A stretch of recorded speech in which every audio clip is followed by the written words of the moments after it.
Hello, hello, hello. Welcome back to Internal Insights. This is going to be episode 2, but technically I did record one last week. It just didn't make it to my audience because I just wasn't feeling it. It just wasn't good. I was in a weird mood that day that I filmed it, and then I just felt kind of discouraged about it the rest of the week, so I scrapped that one. And I honestly don't think we're talking about anything the same because all of those feelings and thoughts have come and gone. So we're just starting anew this week. This is episode 2. And yeah, let's dive right in. So I have my little sticky note with some of the topics I want to talk about because it went well the first time that I did this. Maybe it was just because I had thought about it for so long and I was just mulling it over so much, but I was so scrambled last time I recorded the podcast, and the second time I did it, I used a sticky note, and it helped out a lot. So yeah, I have my sticky note, so I'll probably be my sticky pad. So I'll probably be looking at this a little bit. So how's everybody's day going? Mine has been weird. I oddly had a pretty okay day at work and had a more stressful time at home. I don't want to say I had a bad time at home because I really like being home and I would probably rather have been here than, I don't know, I'm like trying to compare it like shopping or maybe it's because I'm ovulating. Like I did kind of have the itch to do something and like get out of the house today, but yeah, I was home. We did play outside a little bit, but I'm also really tired because I've been working so early. I know I complain about that a lot. So today was my third day in a row getting up at 3:30 in the morning. So I was just like tired and things felt really rushed today. Like time when I got home, honestly time just moved really quickly in general today, and I think that was stressing me out. And there was so much I wanted to get done or felt like I should get done. Sometimes when something works on one day, I'm like, well, it has to work every single day. Like, and that's just not how it is. Every day is different.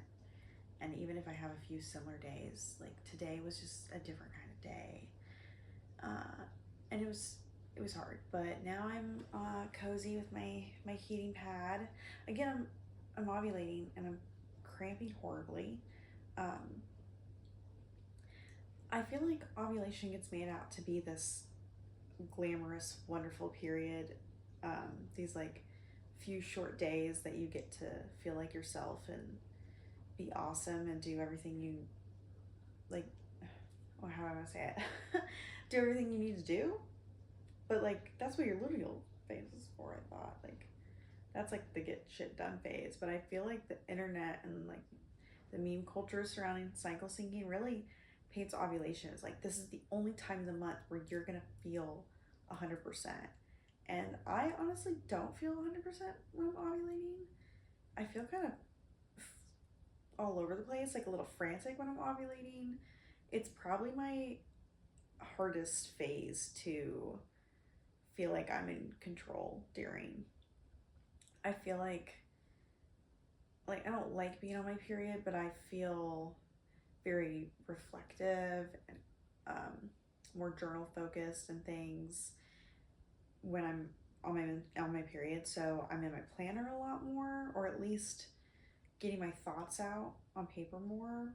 And then I used to not like my follicular phase as much, but I've really been loving my follicular phase lately. Like I start to feel energized, and I get my appetite back, and I'm always feeling really creative during that time. And yeah, and then I think right before I ovulate, I look really, really good.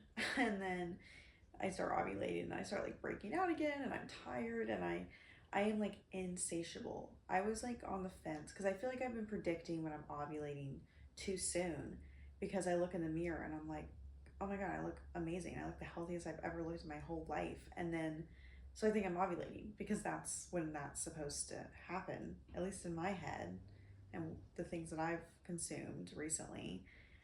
But I think I'm actually in my follicular phase when I'm looking the most vibrant and, dewy and healthy and stuff. But yeah, so I've been predicting that too soon. So I've been waiting and waiting, trying to get like some more telltale signs that I'm ovulating. And one of those for me is that I'm just starving and so thirsty. I'm gonna take a drink right now. I'm so thirsty when I'm ovulating, and um, I can eat like nobody's business when I'm ovulating. So yeah, I don't really know what that's about. I don't know if that's normal. I don't know if I'm supposed to feel that way. I feel very differently about my cycles since I have entered motherhood, which makes sense. My hormones are different. They're probably permanently changed forever. And that'll probably happen with every pregnancy, to every woman, or to every pregnant person, you know? So I I don't know. I'm trying not to beat myself up about not knowing, I guess, but yeah, it's been weird. So that's one of the signs that I'm ovulating is I'm just starving. Like right now, I'm just thinking about like eating some pumpkin muffins or something. God, I wish I had pumpkin muffins, but I don't. I'll find something to eat. Can you tell?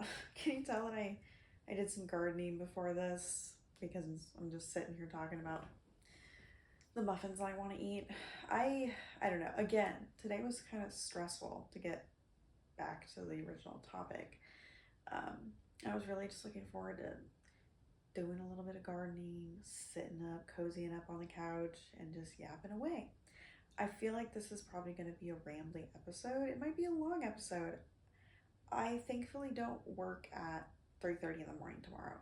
Well, I typically work at like 4:30, but I work at like 5:30 tomorrow. So I kind of feel like a normal person tonight, and I don't know, I could stay up till 10. I'm probably not. I'm probably going to record this and then go crawl into bed. But I am excited to be here. I was really looking forward to this. And I think that's also kind of the problem with ovulating and feeling so frantic is I want to talk to people. I want to have that social interaction. That I agree with. I see that a lot in like cycle syncing charts and things, wanting to be around other people and share ideas with people and collaborate. I definitely feel that in these 4 to 6 days.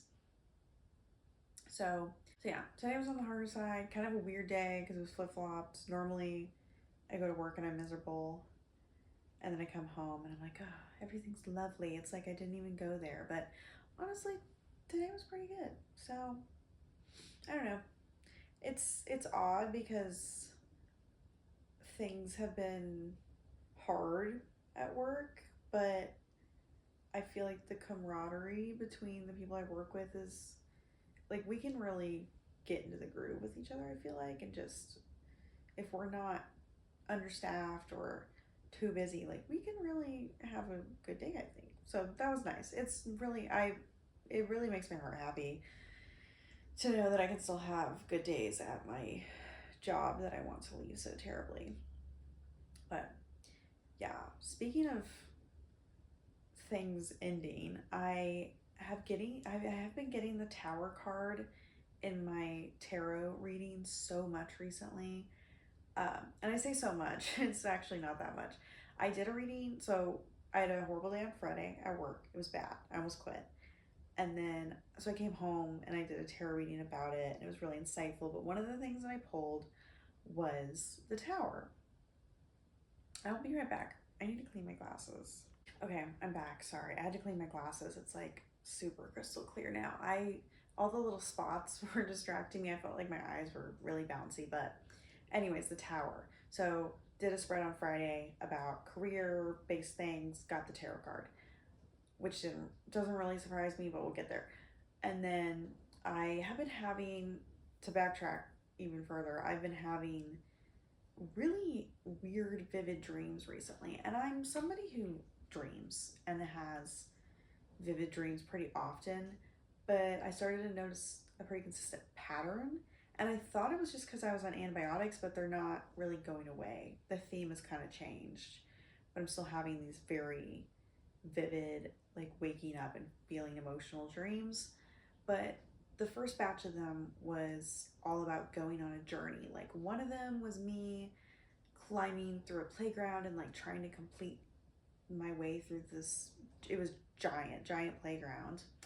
And then there was another one that was very journey like, and I don't remember what it was, but when I had the playground one, I was like, huh.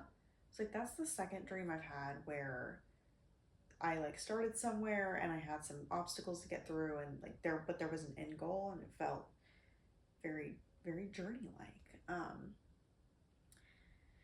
And then recently I've been having dreams about being protected.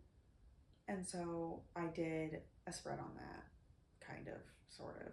I did like a new way of reading with my deck where I think I shuffled for like just what's like the general situation right here, the general energy. And then based on that card, I asked the next question because I felt like as I was pulling cards, I was getting more questions. And so then I just kind of wrote them all down in my journal and the journal that I've been using recently. I feel like I flip flop between my notebooks a little bit.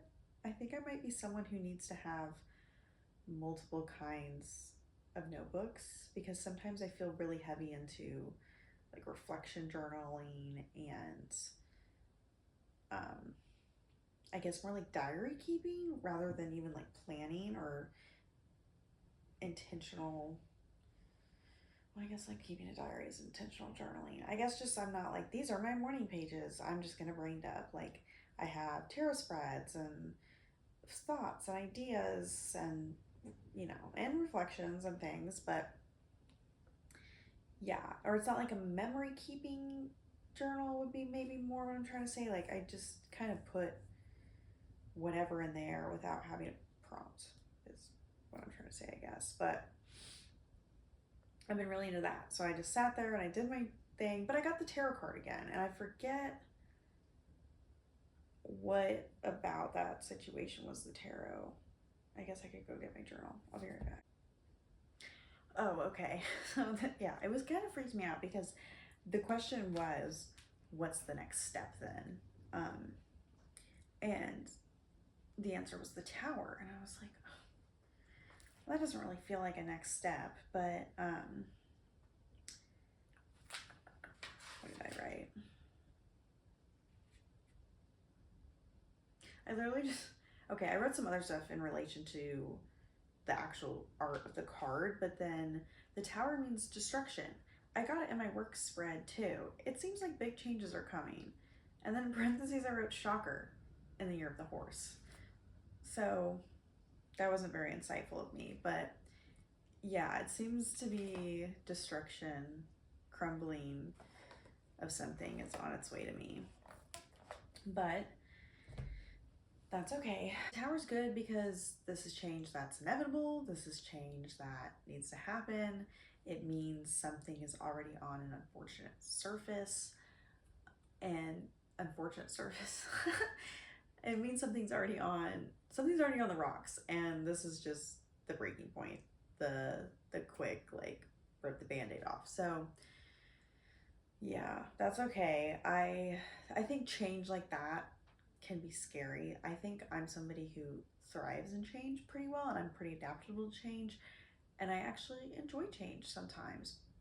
But gets bored without change. So yeah, I don't really know what I'm anxious about. I guess I just don't want whatever's happening to me to cause stress for everybody else in my orbit, but we'll see, I could, because the tower also talks about the ego and the self, and so it could just be something happening within my inner world, but I don't know. We'll have to find out. And then, so I got those two spreads, and then my daughter has her own mini tarot deck that she plays with, and she had like splattered the cards all over the floor, and we were kind of sitting there, and one caught my eye and I was like, I just wonder what this card is. And it was the tower. Of course it was, because that's the whole theme right now, guys, is the tower.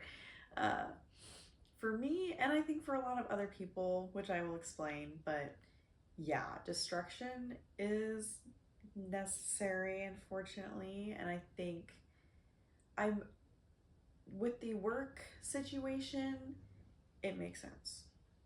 I think there is no world in which I leave my job calmly and quietly, uh, with no drama. But the other situation, the dreams that I've been having, that doesn't make as much sense to me. And then I'm like, is it that heavily tied into the work situation? Um, I don't know. Work definitely causes me a lot of thoughts. I won't even just say stress, but like it causes me a lot of thoughts, and so I could see how my subconscious would be constantly working through that, but and it appearing in my dreams. And I feel like this is a good time to bring up my next kind of point about all this is we are entering Mercury retrograde. It's the first. I think when you guys see this, we will have already been in Mercury retrograde because it starts not tomorrow, but the next day on February 26th. I don't know the exact time, but it starts then. And I believe it goes until the 20th or the 21st of March. So by the time you guys are seeing this, will be a weekend. I think it's about 4 weeks. It's like just under a month. So we in the first week, and when I was studying up on this retrograde, I felt like it was very much tower energy. I'm kind of glad I brought my notebook over here because I might need to reference it, but it's Mercury retrograde in Pisces, and Pisces is a very dream based sign. It's ruled by Neptune. It's super dreamy. It can be hazy, even deal with fantasy and illusion.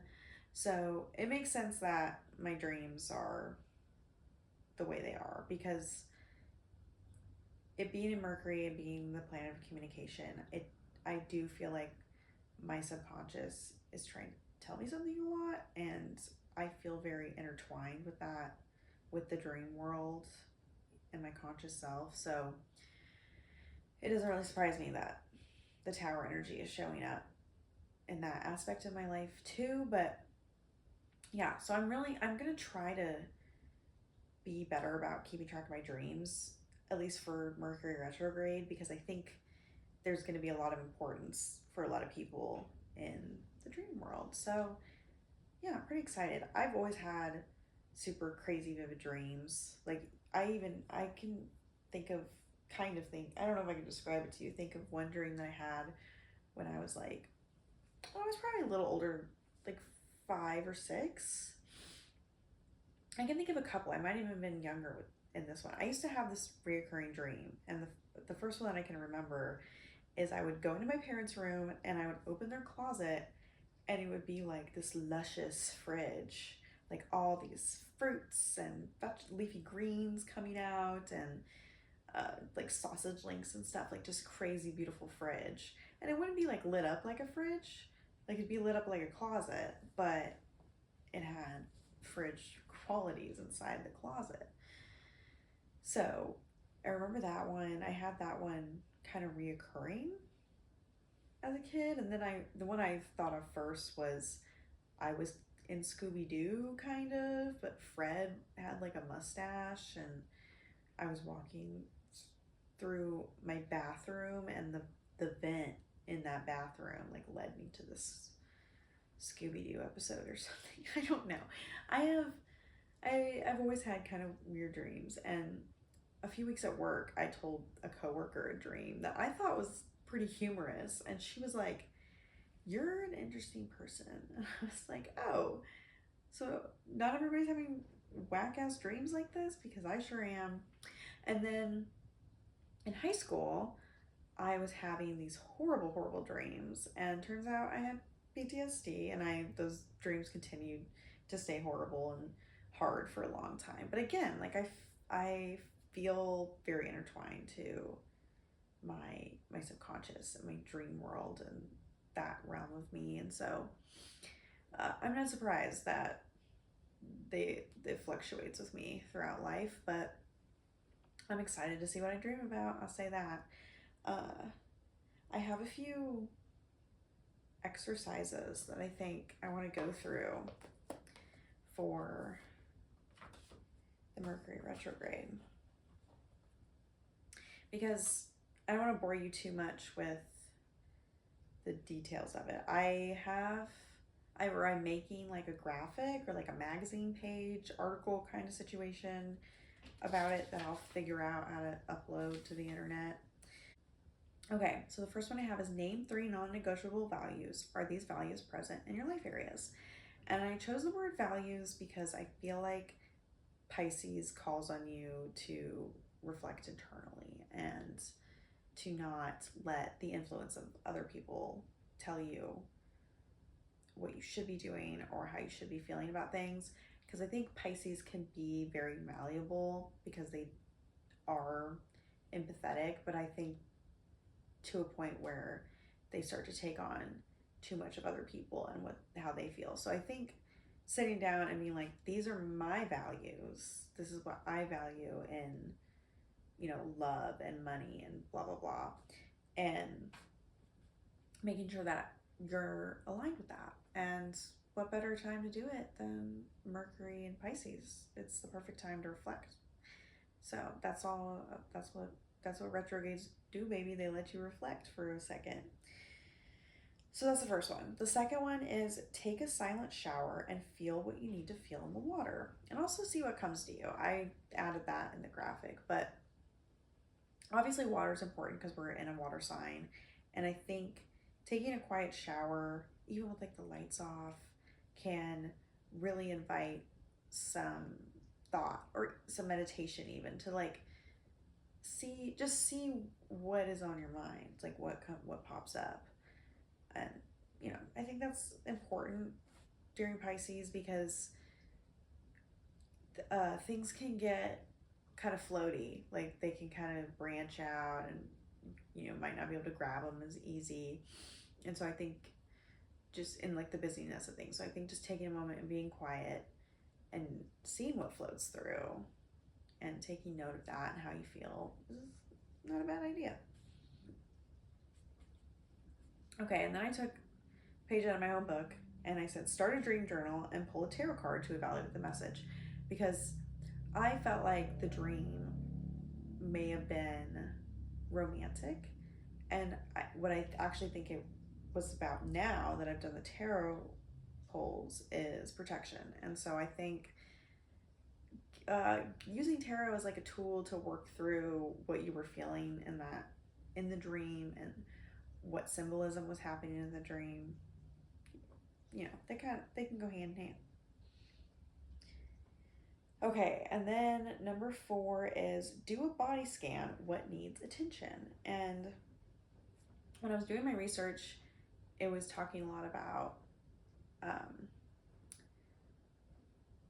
like bringing things that fill your cup up to the forefront. And I feel like something that gets ignored for a lot of people is your body. Like we hear a lot about like the mind and the spirit when we're talking about astrology and tarot and divination and things, but your body's just as important to scan. And I think in a time that's asking you to slow down a little bit, this would be a really good time. And especially in something so sleepy, like Pisces is so sleepy. It's like just rest a little bit, lay down, notice how you're feeling, what hurts, what feels good, what needs to rest, what needs maybe a heating pad, So that would be my advice for the body. And then my 5th one is brainstorm your ideal weekly schedule without feeling guilty. I like this one because I think people will struggle with it, because I think I would struggle with it. I want you to like take into account what things you have going on. Like don't be unrealistic about what you have going on. Like I'm not gonna not write my like work schedule down, and then take those pieces and put them where you want to put them. Like what would be, like if you didn't have to worry about, like let's say, okay, like for example, for me, if my boyfriend and my daughter and my boss and everybody was just like, yeah, say yes to anything, then what would I put? I think I'm gonna do that one. That one's calling my name. But I thought this was good because we we're coming back into Pisces, and then Mercury will be going into Aries. And I think it's really good to get clear about what you want things to look like for you, so then you can communicate that with your bubble and the people in your life. Because I think if you just let things keep overlapping, I kept seeing the word boundaries, and I don't know if I like that, because boundaries feels harsh for this. I feel like it's more about figuring out what to communicate, and instead of and getting like clear about what it is, instead of leaning into fantasy about dynamics and relationships. And I really like this brainstorming the weekly schedule. I think I'm going to do it because I think this retrograde is calling.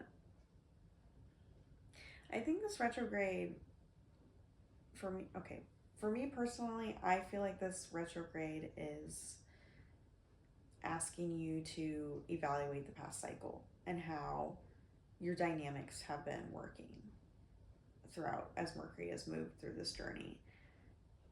And I think Pisces is a good time to do that, obviously, because it's the last sign of the zodiac, and the Pisces has all of the lessons that we've learned through the past 12 signs.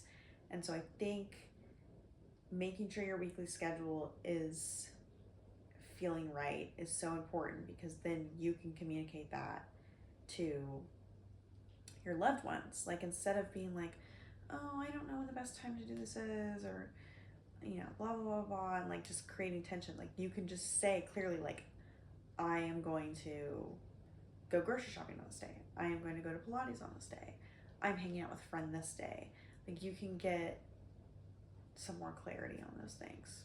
So I don't know, maybe that'd be a fun like family activity, just have everybody sit down and write their ideal schedules, and then you can kind of get a feel for what the week should look like. But I'm definitely going to do that one. Okay, I might do this last one too. Write a letter to someone who crossed your boundaries. And the word boundaries popped up a lot when I was doing the research for this retrograde. And I get what everybody was trying to say. I feel like dynamics may just have gotten a little wonky. Things just kind of got out of place, and it was definitely a year of shedding last year, and so maybe in those communicative relationship aspects of things, I think a lot of people ended things, a lot of people cut people out, stopped communicating with others. And so I think this is asking you to reflect on the lessons learned from that, and ask you like one more time, like, what do you need to cut? What walls do you need to build? What things do you need to cut? Yeah. So I hope that's making sense. I wrote all this down, but now that I'm like talking about it, it's a little bit harder, because I don't want to just be reading from my notebook, and that's also what the article thing's about. So yeah, that's the last one. So just to make my point, yes, I think it's about like getting clear on evolving relationships, cutting out relationships that no longer serve you. But I think it's important to reflect on those lessons that you learned from your relationships this year, like the intense ones that did feel yucky, whether that person's in your life anymore or not. You don't have to send the letter. I think just writing the letter. I think I'm going to do that one too. I think I'm going to do the weekly schedule and the letter for sure. And I really, really, really want to record my dreams, but I'm so bad at doing stuff like that. So we'll see. I'll keep you updated. How long have I been recording? Okay, I think I got one more topic in me. I just know this is gonna be so rambly, and that's probably not a bad thing. If you're still here, you're probably digging it. But yeah, I think I got one more in me, and I have to go to sleep. I'm so excited to wake up at like 4 a.m. tomorrow instead of 3:30. I actually don't know what time I'm gonna wake up yet. I'm like, do I want to wake up a little early, and work work on some stuff, or do I want to sleep in? We'll see.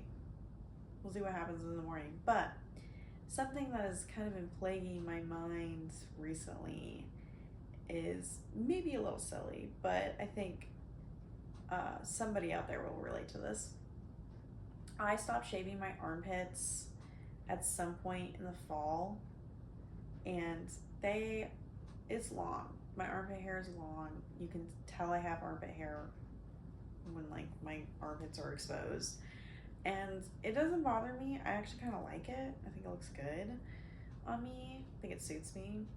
But swimsuit season is coming up, and I have been debating if I'm brave enough. And here's the thing, I don't like shaving my armpits, which is why I stopped, because I was like, if I don't mind how the hair looks, I was going to test it out, then I am definitely not shaving anymore.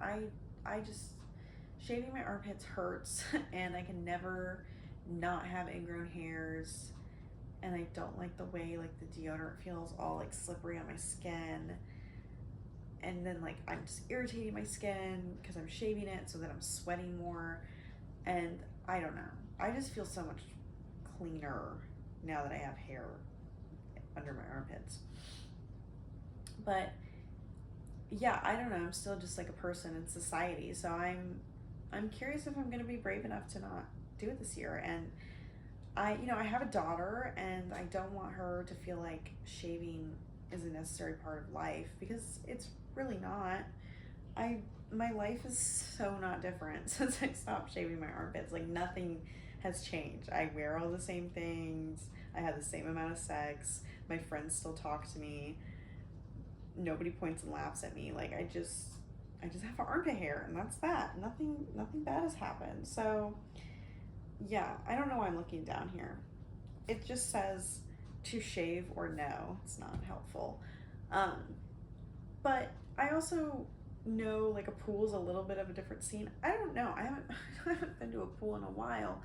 And again, I don't even know if this is a big deal, but I guess I am wondering if other people have had this experience, because the truth of the matter is I won't shave my armpits all summer, and then I'll have really gross tiny little black hairs all over my armpit when I could just have healthy looking long armpit hair that isn't caked in disgusting deodorant. And I don't know what it is about the tiny hairs, but I don't know if it just like aggravates the deodorant, but it's just too much. It's too much for me. So yeah, don't know if I'm gonna shave or not, but I do need a new deodorant. I'm thinking I think it's, I don't want to butcher it, but there's a brand that has deodorants that's based off of some of the scents that they sell. So I need to go into Ulta and give those a smell and see which one's for me. And then that one comes with refillables. So I'm hoping, not that my deodorant now sucks and isn't working, there's just I don't know, something about it just feels kind of cheapy, and I'm wondering if I can get a nicer deodorant and sometimes when I go to work and then I come home from work and I'm like, oh, I kind of smell, and I used to use a different type of deodorant from the same brands, and I didn't smell. But for some reason I've been buying this different line of deodorant from the same brand. So yeah, but I also don't want to be buying this brand anymore. I would rather buy from the other brand. So after I said brand like 10 times, those are my thoughts about shaving, I guess. I don't know. And honestly, I like a good leg shave every once in a while. It's kind of fun, get the body scrub out and stuff. And vagina wise, I just use like an electric razor. It's rare that I actually go in with like a blade unless it's swimsuit season. So I don't know. It's also like my armpit hair is so long now that I would have to take like an electric razor to it, and then at that point it's like, why even shave it down completely? It's fine that way. So I don't know. I don't think I'm gonna shave is what I'm concluding, but I'm nervous. And you know, I say that and I don't have any beach plans. I'm not going to the beach anytime soon. I probably will go to a pool, but that pool could just be my aunt's backyard, and then who cares?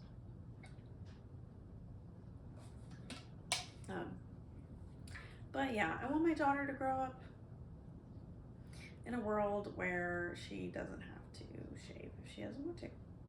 Okay, guys, I think I'm getting a little too blah blah blobby, and I probably need to go lay down. And also, I'm really crampy. I don't really know what to do about this tonight, but that's okay.